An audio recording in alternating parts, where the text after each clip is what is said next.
Welcome back, everyone, to another episode as we continue our Hispanic Heritage Month celebration. Felicidades a todos. Today, we are speaking with Nicte Cuevas. Nicte is the owner of Nicte Creative Design LLC, a LinkedIn top voice, instructor, and author, and a military spouse, which I'm very proud of. She helps by connecting color, cultura, and design into purpose-driven brand strategy for visionary companies to increase brand awareness, bolster brand loyalty, and maximize marketing outcomes. Nicte, welcome to the show. Muchísimas gracias. Thank you so much for having me. I am just thrilled to be here, Enrique. I have been a huge fan of the work and your insight and your leadership advice that you're always embracing and sharing with us. So I'm just so excited to be here. I am excited as well, especially about the topic that we'll be covering today. But before we get into that conversation, tell us a little bit about you. So I am Nicte Cuevas. I am a multicultural Latina, which I'm very proud of. I was born in Mexico City. Tengo sangre colombiana and mexicana. So my mom's Colombian, my dad's Mexican, and I was raised in Venezuela. And for me, that has been the fundamental truth that really drove my business and how I really push cultura and creativity and color together, because I was able to live in this kind of symbiotic relationship within my different cultures. And so that's really been something that I didn't discover until I probably was in my 20s, 18, 19, 20, around there. And I've been pushing it and embracing it since.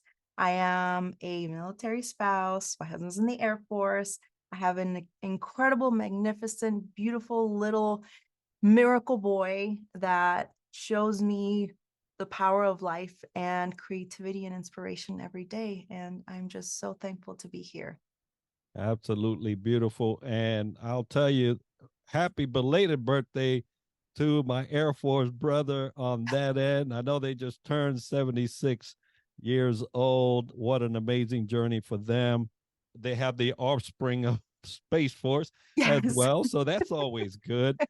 But you mentioned the dynamics of your makeup, right? You have one culture, another culture, and then raised in a different culture in Venezuela, which is altogether a pie that you just cannot create without purpose, right? This is amazing for you. And folks, mi gente, we're going to be speaking about unleashing your creativity. I'm excited about this particular topic, which Nicte is the professional at. And so I'm going to give this floor to her.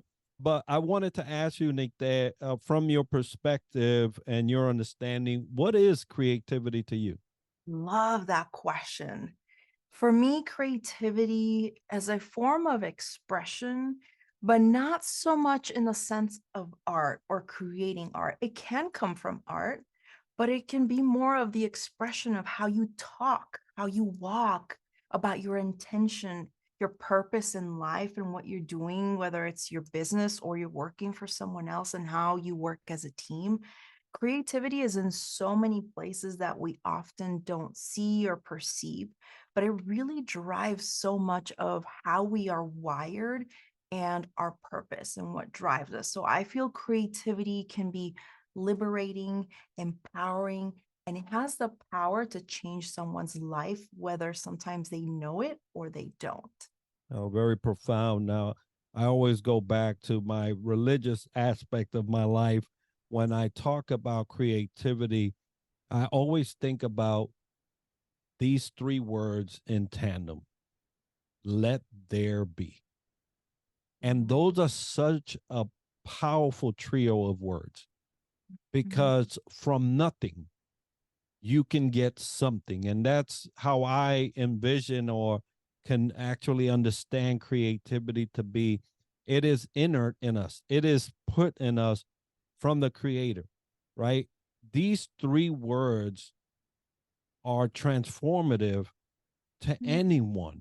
It doesn't matter where you are and what stage in life you are, whether you're an employee, an employer, or you are a multimillionaire, or just barely getting by. When you start saying, let there be, you release a power that is beyond you. And so I just wanted to throw that in there. I love that. And I think too, it's such a powerful way to remember, and we can probably talk more about this in our conversation, but how sometimes people think I'm not creative because I can't draw, or I can't be Picasso or whatever you want to compare yourself to. But sometimes if we think about it and we stop and think, God created the world in such a little time, this massive, incredible, like to the finest grain of detail. And if he created us, why can't we have the capability to be creative in our own ways, in the ways that he made us? So I think sometimes that's something to think on. And perfectionism and creativity are kind of a topsy-turvy too, that sometimes prevents us from taking action and making impact. And that's a great question. What is keeping us, right? And sometimes, as I have explored the world of leadership, corporate America, things of those natures, I often find that creativity is not often welcome. And Mhm. so, Yeah. where do you see leaders neglecting not only their creativity, but also the creativity of others? I think when I was working in like corporate America before I started my business, I was very lucky to be in a space because I am a designer by trade. I went to University of Houston, got my degree in design. It made sense for me to be in a creative career field. However, there was spaces where I worked in that had certain structures and boundaries. Like I worked in the school newspaper, and I have to pull some of my earlier designs. They were not creative at all. They're very kind of rigid in the way that you had to design.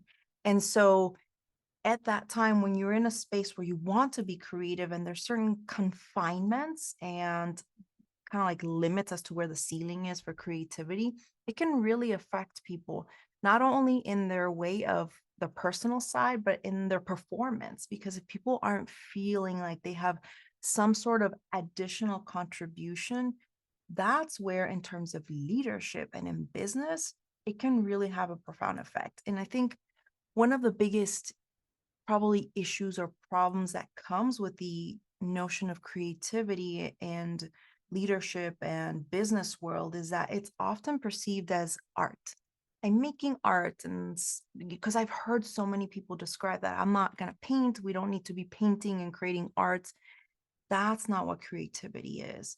One of the things that I love that creativity can uncover is it can actually give you new insights, new ideas, new ways to explore certain strategies, even in a very serious world. So maybe in the tech world where you're just hard coding and it's kind of a very structured and not enough open possibilities for what people think creativity is, you can be creative because creativity can be creative solution problem, solving a problem in a creative way, thinking outside the box of what typically you hear is, oh, we've always done it this way. Well, if it's not working, how about we explore and get creative and think about different ways that we can tackle this problem that we may have not done. One of the things that I love in the process of doing brand strategy is that you get to really embrace creativity at this level. And so I've typically worked with a lot of businesses, medium-sized businesses, or solo, just a very small company. And their idea of creativity is explored in different ways. And one of the things that we do sometimes where you have people who are very analytical, that creativity feels like this is way out of their wheelhouse. We have this process where it's called six hats thinking.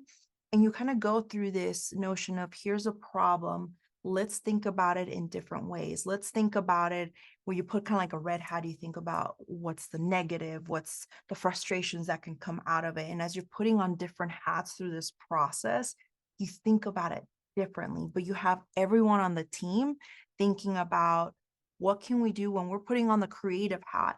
what are the possibilities that we can do? What can come out of this solution? What are things that we might have not explored? What are the outcomes of the people and the audience that we're trying to reach? And I think that that is an opportunity for companies who feel a little apprehensive or feel that they kind of have to have a barrier to creativity and not allowing their employees to explore that. It doesn't mean you'll get the best ideas, but just letting people unleash that and explore, you could come up with some incredible ideas and solutions to do that. And I think it's just letting people explore the possibilities uncovers creativity, and it isn't about art. Yeah, I agree. Now, you mentioned thinking outside of the box, and I often hear companies clamor in their posts, hey, we're looking for an out of the box thinker. And then you get to your job, and they might as well have put in front of the building, creativity not encouraged here, right?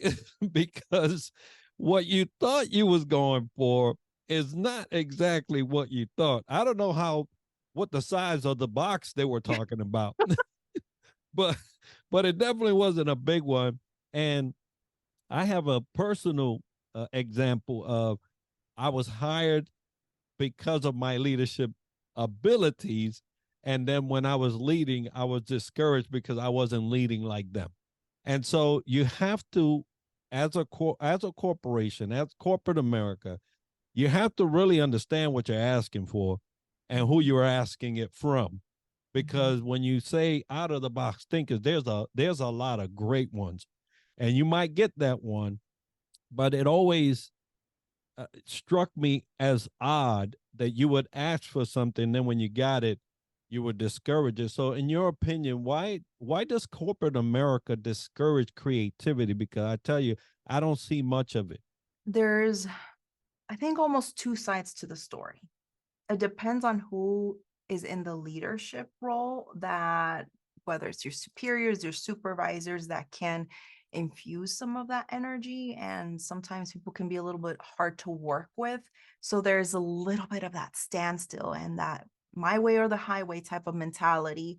And sometimes it could be on their personal experiences that they had. They might have been discouraged as a child to be creative, to say, oh, artists make no money. You always hear about the starving artists, which I personally don't like that message because that's not true. And so that kind of ties in when people anchor that idea to creativity. They're like, oh, you're not going to go anywhere with that. So it could be their personal experiences. And I think sometimes it's that fear of out of the box ideas that push people out of their comfort zone. I know you and I kind of were talking earlier before we started about entrepreneurship and how you have to drive, you have to push. It's very different when you're working for someone else, like in the corporation, and you have to always put yourself out of your comfort zone to grow. If you stay in that comfort zone, you won't grow and you might be stagnant. And that push, being out of stagnation, if that's a word, it allows you to go to the next level. And I think sometimes corporations are so afraid of shifting this notion that could impact the company culture. But look at how many companies have invested and have rethought some of their culture to embrace inclusivity and culture and the dynamics and the beauty that comes from that, because we can learn so much more and bring people together. I think that is the importance of, we put this barrier because it puts us uncomfortable. We have to do the uncomfortable work, but we fail to see that what if we do all that work? What's on the other side? What more can we do with our products and services by going through that process? And the challenging part is bringing everyone on the same page. And sometimes, you hear all these great stories of people have been told no, and they just kept hearing the barrier. And some of them had this beautiful audacity to be like, no, I know this is going to work. Let me find X, Y, Z, A, B, C, D, E, F, G, all these options to prove. Here's some data, here's some context, here are some things that can help people within the leadership role maybe just open the opportunity, say, hey, let us just give this a try. If we try this and it doesn't work, at least we know it doesn't work, but why not give this a try? I think it's just having that subtle flexibility in terms of that. And I think a lot of the other side of the coin is money. People often think, oh, well, if we go down this route, how much money are we going to lose? That idea of investing in what a strategy could shift by how can we do this more creatively? How can we approach this problem or solution in a different way? That yes, we might have to invest time in it, but the the end result could bring us more income, could really help us stand out as a brand versus our other competitors. And it's just having that, giving yourself that permission to explore when sometimes you even think about big corporations or even small ones will invest in things that the audience will be like, well, why were they doing this? They could have done XYZ instead. And so if people are investing in those types of things, why not invest in structuring more creativity and allowing your employees to have some sort of contribution that way to the company? Because I think when employees and people within that company are allowed to express and have input in a creative way, you're coming up with new solutions, like we've been saying, new ideas, but they also feel more connected to the company culture. They feel more valued and they feel like they're having a bigger impact. That reminds me of a saying that I heard. What if we train them and they leave? And then the Mm, person said, well, what if we don't train them and they stay? Right. yeah. It's a, it's that debate, right? That debate, if we allow them to be creative and then they go find another job, then, which one is it that I'm going to invest in? Now, you talk about creativity, it's always the individual that can bring that to a corporation. So let's say our listeners have embraced the fact that they are creative and they're ready to give that. What are some ways individuals can incorporate their creativity in what they do? I think first of all would be starting with self-awareness of where you feel the most excited about. If you're trying to deliver that as a possible solution for your company or where you work at, think about ways that where you are so excited to talk about, because that energy will transfer on to others. But also then after you do that, think, what are things that I know others might be apprehensive about? So you start with self-awareness and then you bring in empathy in a level of understanding where I perceive or I understand that this person might feel this way. Well, let me uncover why they might feel this way. Sometimes it's maybe that's how they've been in this company for 30 years and that's always how they've run things. And so in their experience, they've always been told, no, let's just stick to what we do. But what if we can help shift that perspective? What if we can show this is the finance person or the marketing person, and we need to show how this creative idea could bring X amount of dollars or could save us X amount of time?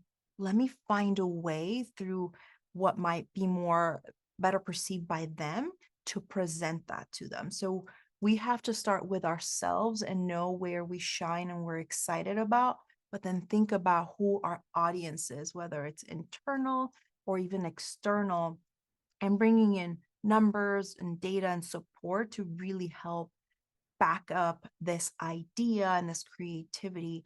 And sometimes, depending on where you are, it might be better to have the idea a little bit more fleshed out before you present it. And this is more in corporations where, like you were saying, they might as well put that sign that says no creativity allowed, where it's like very strenuous and very kind of dry cut. In those situations, try to develop your idea a lot more where you're not investing all this time in it, but you're kind of able to give a good, solid, here's why we need to do this, and this is how it could possibly impact us. We would need to go through XYZ to be able to come up with these solutions.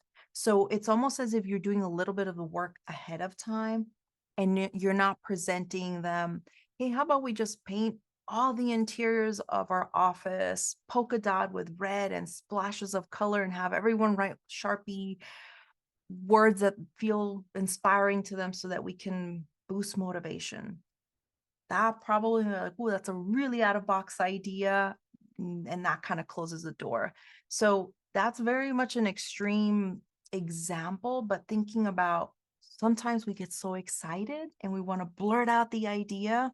But if you're in an environment where you need to have a little bit more finesse, hold that idea, write it down, give yourself some time to think it through, and then present it to people who might be the most open to listening to these ideas, but again, thinking about how can you put it in an angle for them to understand, for them to be like, oh, okay, well, tell me more.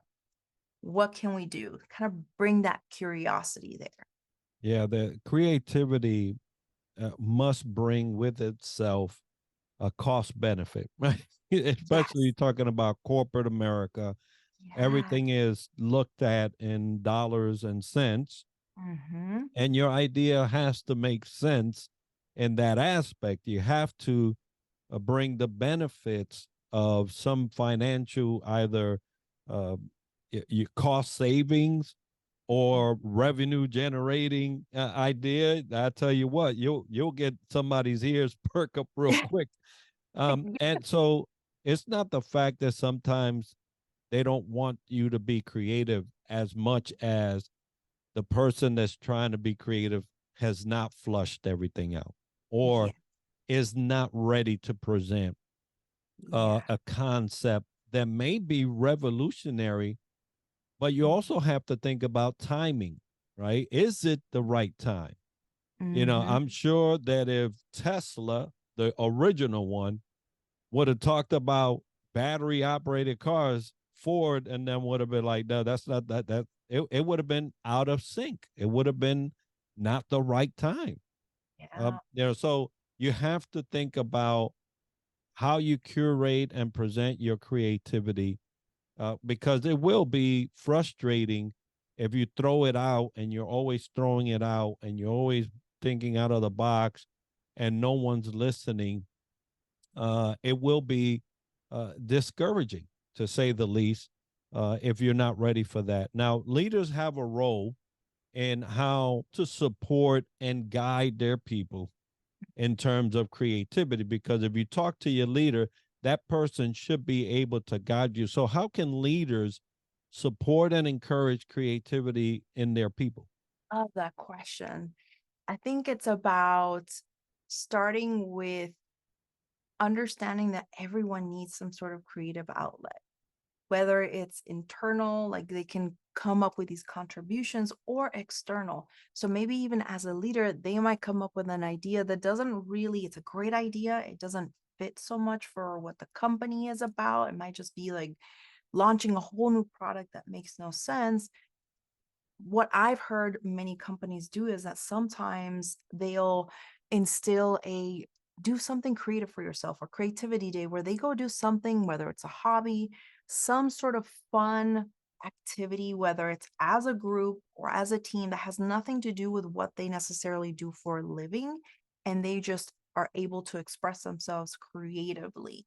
And what that does is that it almost kind of unleashes a different side of our brain with the processing and that reward sense of, hey, we're doing something for ourselves. And it's not just I'm with the people that I work with, but it's not just zeros and ones. It's not just money, dollar signs, and all strategy and rigidness. You kind of build this different type of connectivity with your team. And that could be a really great way for people to unleash their creativity. And in turn, they're doing it through a different way, but it can help them be more creative in their company on their day-to-day type operations. So always having some of those, or even encouraging people if they come up with really great ideas, hey, this is a great idea. Maybe pursue it as long as it doesn't conflict with the interests of the company. Maybe pursue this if you want to start selling knitted books because that's something they were doing on the side, and it's telling stories, and they would knit these stories with the crochet, and it's like this whole really magnificent thing that they're doing. Encourage them to do that as an outlet, because I think ultimately people want to feel seen, supported, and that they matter, not just beyond come here and come to work.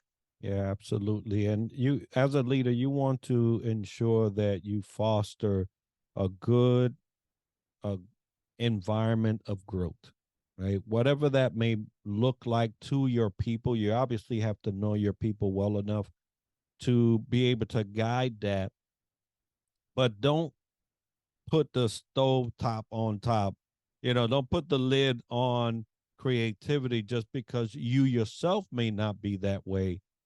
Try to be the type of leader that encourages growth and development of whatever form that may take. And usually in creativity, it's a varied form.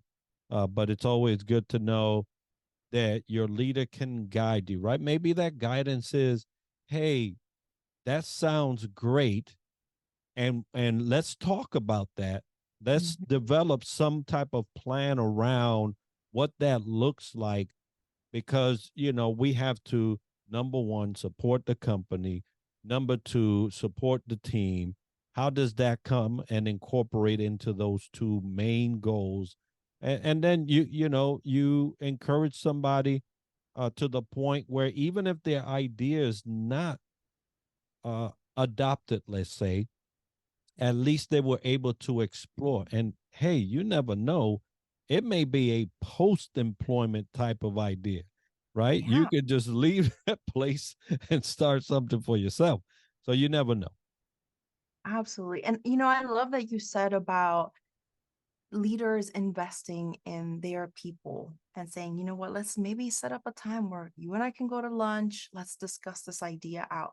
Because sometimes, especially, I think about the younger me who would be more like, oh, I have this idea. And what if we try this? And I didn't flesh it out. But if I had more of that, hey, let's sit down and think about this through, just like you said, and have someone take that time and invest in people, that could really come out with better solutions. That person's going to feel, hey, my boss or my supervisor or this leader is taking the time to help me through this. You take it more seriously, and I think it has more of an impact. Now, I want to kind of like flip the script of what happens when we do have a leader that isn't about encouraging creativity, and it has to do with more of they're not feeling creative or they're unhappy. They have their things going on. And sometimes that's a projection and how people are stopped. I had that happen to me in my last corporate job, which I loved so much, but I quit because of my boss. And it's honestly, even till this day, is hard for me to talk about because I empathize and I understand that she was going through some things too, that she wasn't feeling creative. But for me, it frustrated me because I came in with this great energy, great ideas, and people were really liking what I was bringing to the table.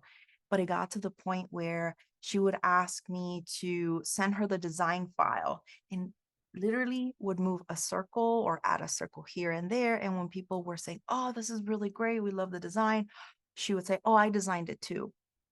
And so, like, for me, I said nothing. I just stayed quiet and I didn't say anything. And I welcome collaboration, but true collaborations. So if you're ever in the other side of that, that experience taught me so much in the positive way. How I'm so conscious of never taking people's ideas or stealing their ideas, giving credit where credit is due, and amplifying other voices, letting them express themselves. And like you said, kind of guiding them through some of the ideas so that they can get better and then they can grow, and putting myself on check if I ever feel that, why am I, which I haven't done that, but I'm very conscious of that. If I ever feel in the point where, why am I giving barriers to someone? Is it something that I'm feeling? Is it some of my insecurities building up so that I don't stop someone from exploring their own way or their own path. So I think that's very important too, because if you don't put yourself in a check and you're stopping someone from exploring creativity or putting out great ideas and exploring what that could turn into, people might quit this great company because of leadership skills and the lack of leadership skills. We're caretakers of our folks, and we have to know where to apply that care. But please do not diminish your people because you're not ready, right? And understand that, realize that, and hopefully your awareness is up to the point where you can say, "Hey, hold up now, I might be a stumbling block. Maybe I need to step back, let another leader listen to this and see and get feedback from them once I'm done with my stuff," right? Because sometimes, life will happen and you just can't control that. But what you can control is how you interact and put yourself in a situation while you're going through. You Mhm. can as easily just step aside and let somebody else step in that may not be in a situation that will blind them to something. So, as a leader, consider those things. And you talk about new things and bringing in exciting things. You're still doing that. Yeah. LinkedIn Learning, I saw that. LinkedIn Top Voice, LinkedIn Learning. I saw some of your stuff with Adobe. So what do you have coming up, and how can the listener, get a hold of you if they want to collaborate or have you work with them? Yeah, I love that. Thank you so much, Enrique. So you guys can connect with me on LinkedIn. I do live a lot more on LinkedIn than other platforms. So you guys can find me at Nicte Cuevas.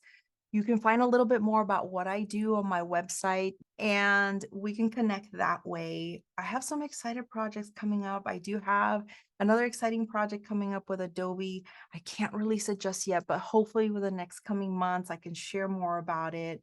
And really continually, I plan to keep doing more courses with LinkedIn Learning. So just watch my courses there on LinkedIn Learning. If you guys have LinkedIn Premium, you have access to that, but there's also several courses that you can watch for free. And if you guys are a part of Enrique's community, just send me a message and I can unlock that course for you on LinkedIn. And so I would just thank you so much, Enrique. I want to say thank you for having me. Thank you for letting me share the light on creativity. And I hope that everyone who has listened at least piques their interest in exploring creativity. And if I can say one last thing, is that creativity can come from different cultures, different lived experiences, different languages. And when you're building a company culture and you're wanting to explore new possibilities or new ways to connect with people, because that's what everyone is trying to do, bottom line for brands, that's how we make money.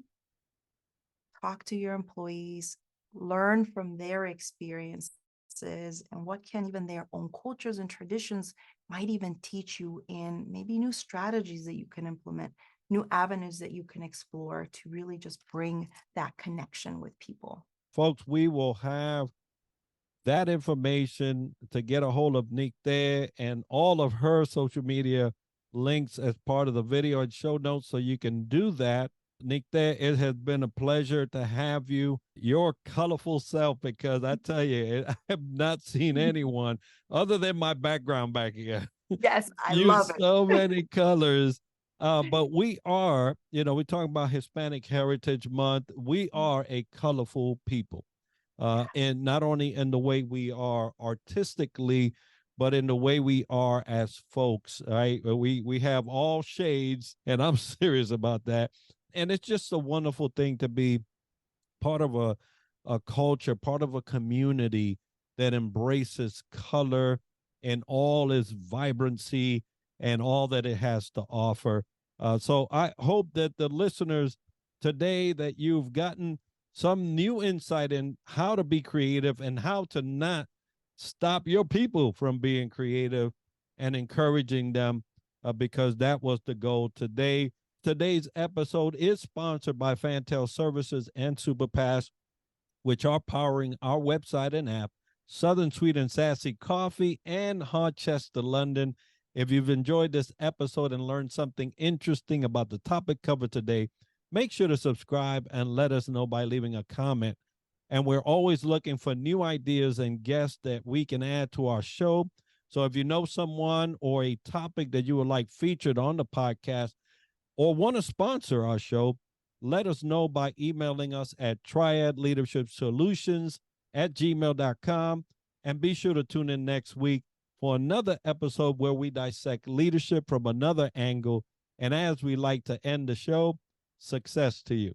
Muchas gracias. Thank you.